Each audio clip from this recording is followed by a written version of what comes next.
एक बड़ी खबर आ रही है। एक इंटरव्यू में अमेरिकी रक्षा विभाग ने घोषणा की है कि इस्माइल हानिये की हत्या के बाद मणिपुर में 12 युद्धपोत तैनात किए गए हैं। ये फैसला इलाके में बढ़ती तनाव की स्थितियों को देखकर लिया गया है और इस कदम से अमेरिका ने अपनी सैन्य उपस्थिति को मजबूत करने और संभावित सुरक्षा खतरों का मुकाबला करने के लिए ये फैसला लिया गया है। ईरान के तेहरान में हमास के चीफ इस्माइल हानिये की हत्या कर दी गई और इसके बाद से ही लगातार अब आशंका है कि आगे हमास के समर्थक जो देश हैं, जिनमें ईरान जैसे देश शामिल हैं, ये क्या कदम उठाएंगे। इन सब के बीच अमेरिका की ओर से साफ कर दिया गया है कि वो चुप नहीं बैठा रहेगा। अमेरिकी रक्षा विभाग ने घोषणा की है कि इस्माइल हानिये की हत्या के बाद मिडिल ईस्ट में 12 युद्धपोत तैनात किए गए हैं, जो आगे किसी भी स्थिति पर नजर बनाए हुए हैं और तनाव के हालात को काबू करने के लिए वहां मौजूद हैं।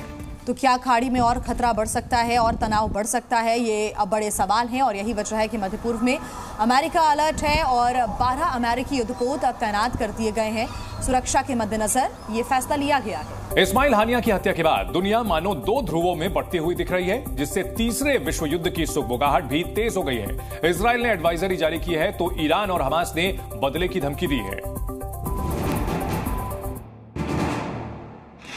हानिया की हत्या से इजराइल हमास युद्ध ने एक नया मोड़ ले लिया।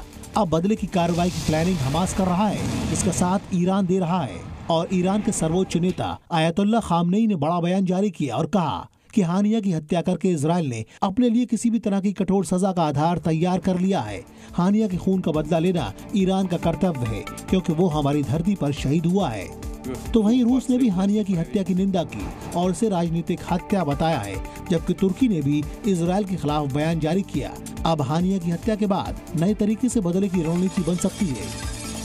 हिजबुल्लाह और हुती के द्वारा इसका रिटेलिएशन, क्योंकि ईरान के दोनों ही प्रॉक्सी हैं और जो रिटेलिएशन वहां से ज्यादा हो सकता है। हमास के अंदर शायद इतनी ताकत नहीं, कुछ 2-4 रॉकेट फायर कर देंगे, इसका कोई फर्क नहीं पड़ेगा।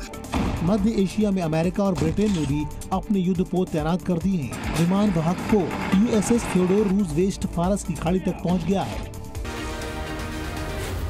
Z News।